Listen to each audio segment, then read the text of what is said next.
Anggaran Rumah Tangga, Himpunan Mahasiswa Sastra Inggris, Fakultas Bahasa dan Sastra Universitas Nasional, Hima Sasing FBS UNAS, tahun 2020-2021. Bab 1. Keanggotaan. Pasal 1 Ayat 1. Anggota formal adalah mahasiswa sastra Inggris FBS UNAS yang telah mengikuti pengkaderan formal Hima Sasing FBS UNAS. Pasal 1 Ayat 2. Anggota non-formal adalah seluruh mahasiswa sastra Inggris FBS UNAS. Pasal 2A. Hak anggota. Pasal 2A Ayat 1. Setiap anggota formal dan non-formal berhak menjadi pengurus Hima Sasing FBS UNAS sepanjang memenuhi syarat-syarat yang ditetapkan. Pasal 2A Ayat 2. Setiap anggota formal dan non-formal berhak menggunakan nama lembaga dalam kegiatan yang ada hubungannya dengan Hima Sasing FBS UNAS setelah diizinkan oleh pengurus. Pasal 2A Ayat 3. Setiap anggota formal dan non-formal berhak menggunakan fasilitas Hima Sasing FBS UNAS sesuai kebijakan pengurus. Pasal 2B. Setiap anggota berkewajiban mematuhi dan melaksanakan pedoman Hima Sasing FBS UNAS. Bab 2. Kepengurusan. Pasal 3. A. Dewan Pembina. Pasal 3A Ayat 1. Dewan Pembina Hima Sasing merupakan dewan pertimbangan lembaga yang beranggotakan minimal 1 orang dosen sastra Inggris FBS UNAS. Pasal 3A Ayat 2. Dewan Pembina Hima Sasing dipilih setelah berlangsung proses pemilihan pengurus harian. Pasal 3A Ayat 3. Dewan Pembina diusulkan oleh Ketua Umum dan disetujui Ketua Program Studi. Pasal 3B. Syarat-syarat Dewan Pembina. Pasal 3B Ayat 1. Memiliki dedikasi dan loyalitas tinggi terhadap lembaga. Pasal 3B Ayat 2. Dapat dijadikan tauladan, khususnya dalam pengembangan lembaga. Pasal 4. Pengurus harian. A. Syarat-syarat pengurus harian. Telah memenuhi syarat-syarat pencalonan pengurus Hima Sasing FBS UNAS. Pasal 4B. Pengurus harian terdiri dari Ketua Umum, Sekretaris Umum, Bendahara Umum, Ketua Bidang, Anggota Bidang, yang terdiri dari 1. Bidang media dan publikasi, 2. Bidang pendidikan, 3. Bidang minat dan bakat. Bab 3. Mekanisme kerja kepengurusan. Pasal 5. Ketua Umum. A. Kedudukan. Pasal 5A Ayat 1. Berkedudukan sebagai pelaksana tugas tertinggi Hima Sasing FBS UNAS. Pasal 5A Ayat 2. Bila mana Ketua Umum berhalangan tidak tetap, maka pelaksana tugas Ketua Umum adalah ketua yang diberi mandat. Pasal 5A Ayat 3. Bila mana Ketua Umum berhalangan tetap, maka pengurus memilih pelaksana tugas Ketua Umum melalui forum organisasi. Pasal 5B. Fungsi dan tanggung jawab. Pasal 5B Ayat 1. Ketua Umum berfungsi sebagai perencana, pengkoordinir, dan penggerak kegiatan harian organisasi. Pasal 5B Ayat 2. Ketua Umum bertanggung jawab atas seluruh kegiatan harian organisasi. Pasal 5C. Hak dan wewenang. Pasal 5C Ayat 1. Memiliki hak bertanya, berpendapat, menjawab, dan menyanggah dan mengkritik hal-hal yang berhubungan dengan organisasi. Pasal 5C Ayat 2. Berhak mengadakan pembelaan di depan forum organisasi. Pasal 5C ayat 3 berhak memakai nama organisasi baik di dalam maupun di luar kampus sesuai dengan pedoman Hima Sasing FBS UNAS.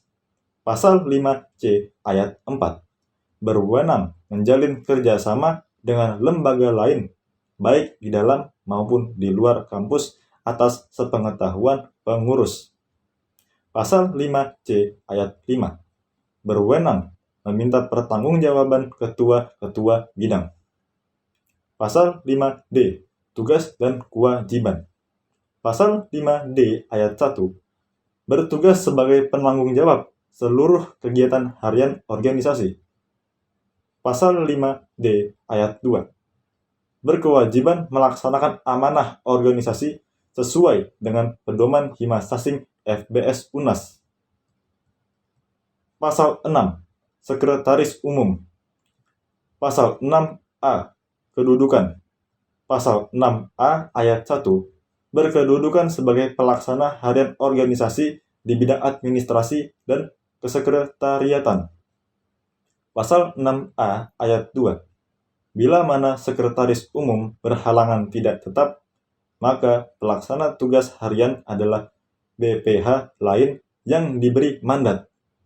Pasal 6A ayat 3 bila mana sekretaris umum berhalangan tetap, maka pengurus memilih pelaksana tugas melalui forum organisasi. Pasal 6B fungsi dan tanggung jawab. Pasal 6B ayat 1 berfungsi sebagai pelaksana harian organisasi di bidang administrasi dan kesekretariatan. Pasal 6B ayat 2 bertanggung jawab atas pelaksanaan administrasi dan kesekretariatan organisasi. Pasal 6C hak dan wewenang. Pasal 6C ayat 1 berhak bertanya, berpendapat, menjawab, dan menyanggah hal-hal yang berhubungan dengan administrasi dan kesekretariatan. Pasal 6C ayat 2 berhak melakukan pembelaan di depan forum organisasi. Pasal 6C ayat 3 berwenang untuk merencanakan, mengelola, dan mengembangkan kegiatan organisasi sesuai dengan bidang administrasi dan kesekretariatan. Pasal 6D tugas dan kewajiban. Pasal 6D ayat 1 bertugas melaksanakan, menyelesaikan, mengkoordinir, dan memeriksa administrasi dan kesekretariatan organisasi. Pasal 6D ayat 2 berkewajiban menjaga rahasia organisasi dan mempertanggungjawabkan kegiatan administrasi dan kesekretariatan kepada ketua umum. Pasal 7 Bendahara Umum. Pasal 7A Kedudukan. Pasal 7A ayat 1 berkedudukan sebagai pelaksana harian organisasi di bidang keuangan. Pasal 7A ayat 2 bila mana bendahara umum berhalangan hadir tidak tetap, maka pelaksana tugas harian adalah BPH lain yang diberi mandat. Pasal 7A ayat 3 bila mana bendahara umum berhalangan tetap, maka pengurus memilih pelaksana tugas melalui forum organisasi. Pasal 7B fungsi dan tanggung jawab. Pasal 7B ayat 1 berfungsi sebagai pelaksana harian organisasi di bidang keuangan dan organisasi. Pasal 7B ayat 2 bertanggung jawab atas pelaksanaan dan pengawasan keuangan organisasi. Pasal 7C hak dan wewenang.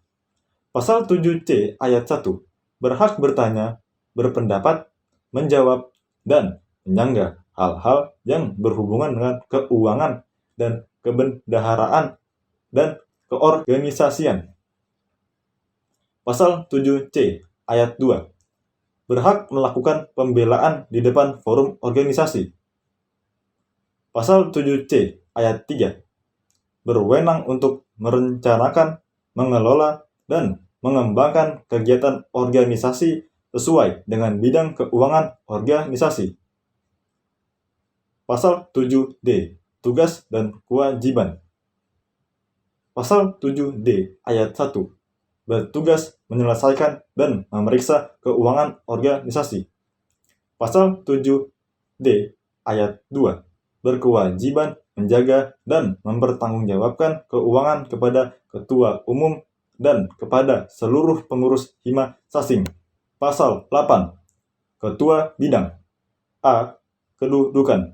Pasal 8A ayat 1 berkedudukan sebagai pelaksana harian organisasi sesuai dengan bidang masing-masing. Pasal 8A ayat 2 bila mana ketua bidang berhalangan hadir tidak tetap, maka pelaksana tugas harian adalah anggota bidang yang diberi mandat. Pasal 8A ayat 3 bila mana ketua bidang berhalangan tetap, maka pengurus memilih pelaksana tugas melalui forum organisasi.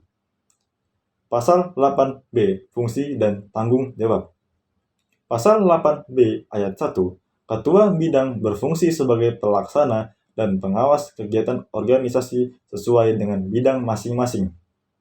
Pasal 8B ayat 2 Ketua bidang bertanggung jawab atas pelaksanaan dan pengawasan kegiatan sesuai dengan bidang masing-masing. Pasal 8C Hak dan wewenang. Pasal 8C ayat 1 memiliki hak bertanya, berpendapat, menjawab, menyanggah, mengkritik hal-hal yang berhubungan dengan bidang masing-masing.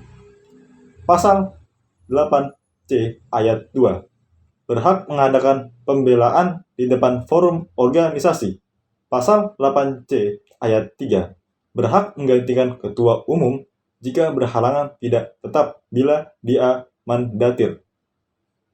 Pasal 8C ayat 4 berwenang untuk mengelola dan mengembangkan kegiatan organisasi sesuai dengan bidang masing-masing. Pasal 8D Tugas dan kewajiban. Pasal 8D ayat 1 bertugas melaksanakan, menyelesaikan, mengkoordinir, dan memeriksa kegiatan organisasi sesuai dengan bidang masing-masing. Pasal 8D ayat 2 berkewajiban mempertanggungjawabkan kegiatan organisasi sesuai dengan bidang masing-masing. Pasal 9 Sekretaris Bidang. Pasal 9A Kedudukan. Pasal 9A ayat 1 berkedudukan sebagai pelaksana harian organisasi di bidang administrasi dan kesekretariatan. Pasal 9A ayat 2 bila mana sekretaris bidang berhalangan hadir tidak tetap, maka pelaksana tugas harian adalah anggota bidang yang diberi mandat. Pasal 9A ayat 3 bila mana sekretaris bidang berhalangan tetap, maka pengurus memilih pelaksana tugas melalui forum organisasi. Pasal 9B Fungsi dan tanggung jawab. Pasal 9B ayat 1 berfungsi sebagai pelaksana harian organisasi di bidang administrasi dan kesekretariatan. Pasal 9B ayat 2 Sekretaris bidang bertanggung jawab atas pelaksanaan administrasi dan kesekretariatan sesuai dengan bidang masing-masing. Pasal 9C Hak dan wewenang. Pasal 9C ayat 1 berhak bertanya, berpendapat, menjawab, menyanggah, mengkritik hal-hal yang berhubungan dengan administrasi dan kesekretariatan sesuai dengan bidang masing-masing. Pasal 9C ayat 2 berhak mengadakan pembelaan di depan forum organisasi. Pasal 9C ayat 3 berwenang untuk merencanakan, mengelola, dan mengembangkan kegiatan organisasi bidang administrasi dan kesekretariatan sesuai dengan bidang masing-masing. Pasal 9D Tugas dan kewajiban. Pasal 9D ayat 1 bertugas melaksanakan, menyelesaikan, mengkoordinir, dan memeriksa bidang administrasi dan kesekretariatan sesuai dengan bidang masing-masing. Pasal 9D ayat 2 berkewajiban menjaga rahasia organisasi dan mempertanggungjawabkan kegiatan administrasi kesekretariatan kepada sekretaris umum. Pasal 10 Staf Bidang. A. Kedudukan. 1. Berkedudukan sebagai anggota bidang dalam melaksanakan tugas harian organisasi di bidang masing-masing. B. Fungsi dan tanggung jawab. 1. Berfungsi sebagai pelaksana tugas harian organisasi di bidang masing-masing. 2. Bertanggung jawab atas pelaksanaan tugas harian organisasi di bidang masing-masing. C. Hak dan wewenang. 1. Berhak bertanya, berpendapat, menjawab, dan menyanggah hal-hal yang berhubungan dengan bidang masing-masing. 2. Berhak melakukan pembelaan di depan forum organisasi. 3. Berwenang membantu ketua bidang dalam mengelola dan mengembangkan kegiatan organisasi sesuai dengan bidang masing-masing. 4. Berhak menggantikan ketua bidang bila diamandatir. D. Tugas dan kewajiban. 1. Bertugas membantu ketua bidang dalam melaksanakan dan menyelesaikan kegiatan organisasi sesuai dengan bidang masing-masing. 2. Berkewajiban membantu ketua bidang dalam mempertanggungjawabkan kegiatan organisasi sesuai dengan bidang masing-masing kepada ketua bidang. Pasal 11. Hak dan kewajiban pengurus. 1. Setiap pengurus mempunyai hak bicara dan hak suara. 2. Setiap pengurus berkewajiban mematuhi dan melaksanakan pedoman organisasi. 3. Aktif selama dalam kepengurusan. 4. Menjaga nama baik organisasi. 5. Wajib mengutamakan kepentingan organisasi dibanding dengan kepentingan pribadi. Pasal 12. Kehilangan hak kepengurusan. 1. Meninggal dunia. 2. Mengundurkan diri atas permintaan pribadi. 3. Cuti akademik. 4.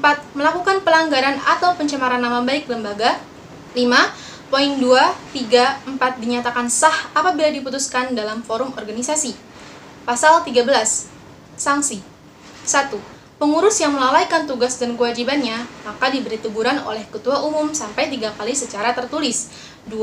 Apabila ketua umum yang melanggar atau mencemarkan nama baik lembaga, maka diberikan teguran secara tertulis melalui forum organisasi yang diketahui oleh Dewan Pertimbangan Organisasi.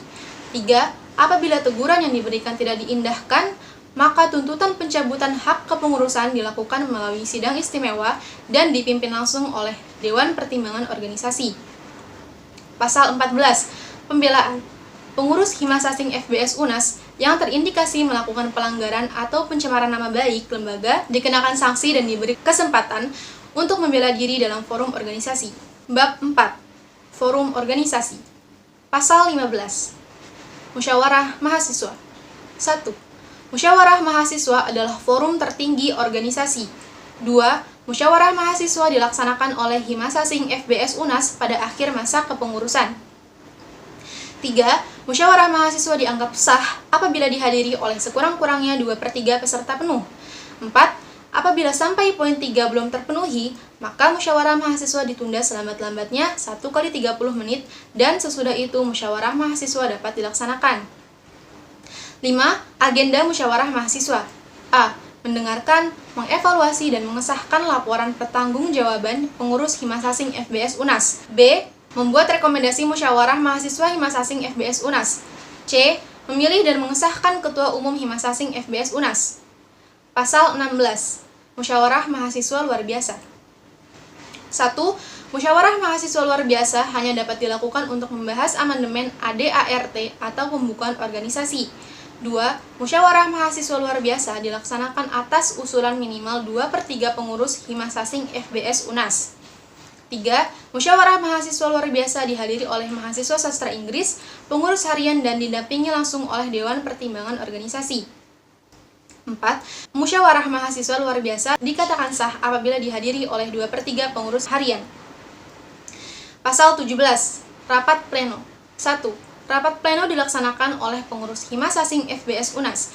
2. Rapat pleno dilaksanakan 1 kali 6 bulan apabila dianggap perlu. 3. Rapat pleno dianggap sah apabila dihadiri oleh 2/3 pengurus Himas Asing FBS UNAS. 4. Jika poin 3 tidak terpenuhi, maka rapat pleno ditunda selama 1 kali 30 menit, setelah itu dianggap sah.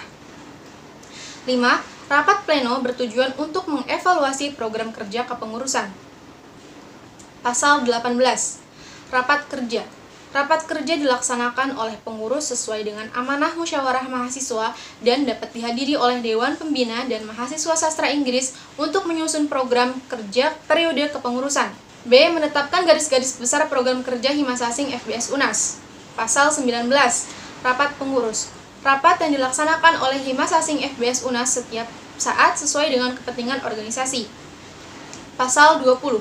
Rapat Presidium.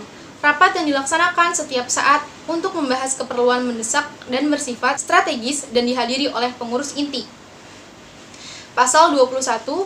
Rapat Bidang. Rapat yang dilaksanakan oleh bidang untuk membahas hal-hal yang berkaitan dengan bidang. Pasal 22. Rapat Dengar Pendapat.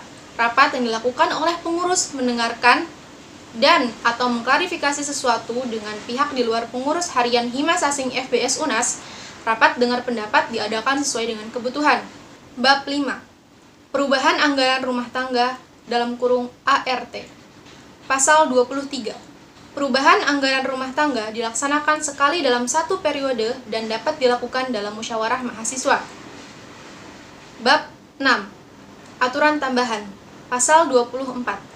Hal-hal yang belum diatur dalam anggaran rumah tangga akan diatur dalam aturan tersendiri yang telah ditetapkan dengan senantiasa merujuk pada AD/ART. Bab 7. Penutup. Pasal 25. Anggaran rumah tangga berlaku setelah disahkan melalui forum musyawarah mahasiswa Himas Asing FBS UNAS.